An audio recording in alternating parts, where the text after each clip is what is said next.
Veridian Sterling is a 24-year-old who just graduated from Rhode Island School of Design.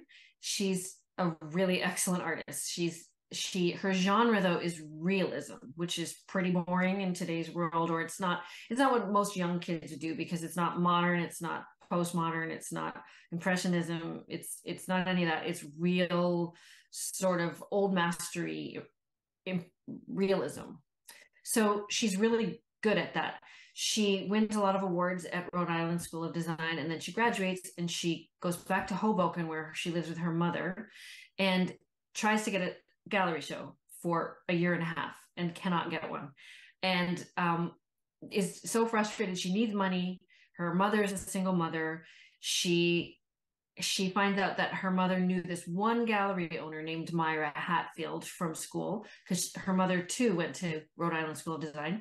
So she begs her mother to make the phone call to have her be able to show her portfolio to Myra Hatfield. And her mother warns her, I wouldn't do that. She's really not going to help you. And Very begs her mother. So her mother makes the phone call. Myra agrees to see her portfolio, but at the Hatfield Gallery, which is Myra's gallery, she looks at her portfolio, sees that there's a Van Gogh there that Very painted just on her own because she likes to copy the old masters, and looks through her portfolio, doesn't like any of her paintings, but says this one Van Gogh is pretty good.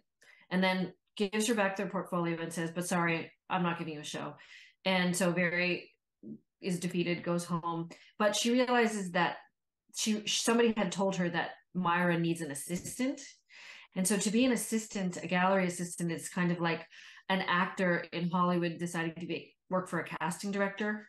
It's like you just don't want to do that. You don't want to watch everybody else succeed while you're sitting behind the desk. So she takes the job.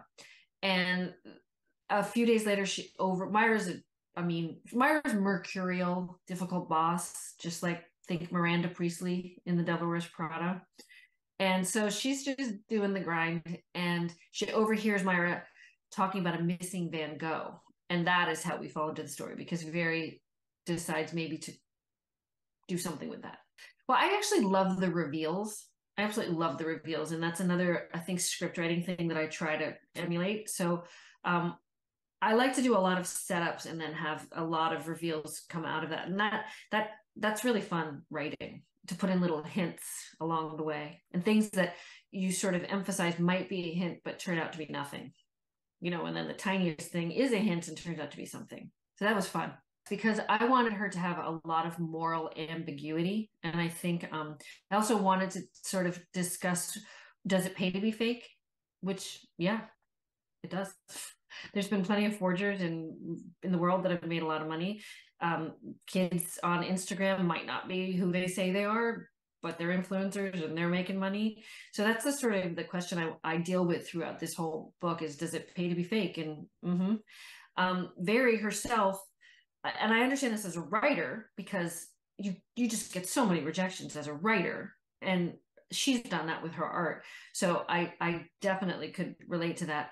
So yeah, she's faced with some moral ambiguity, and where she goes from there, she doesn't mean to go down the path she goes down, but she falls into it, and then she's really good at it. And there she gets the fame that she's been searching for since she was a young girl, wanting to be a famous artist, because she doesn't want to just be an artist, she wants to be a famous artist.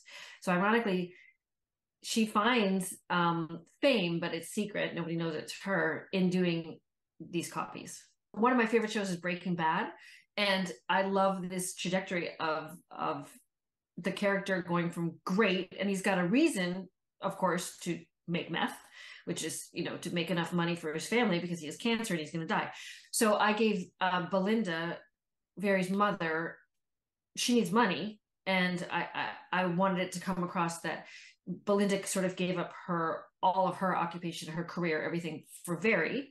She dropped out of school and has worked really hard. And then Very finds out that maybe her mother lied about something about a scholarship. So she needs to pay her mother back. So it's not just for Very's sake that Very wants to make money. She also really needs to help out her mother at this point. So I love that because these moral forks in the road, you have to choose. and it's not always easy. And choices sometimes, you don't mean to make the bad choice, but maybe you're protecting somebody. So, and I want to continue. I want to continue putting her in these very difficult situations where she has to continue to make these choices. And it's not just for her; it's now for the people that she loves.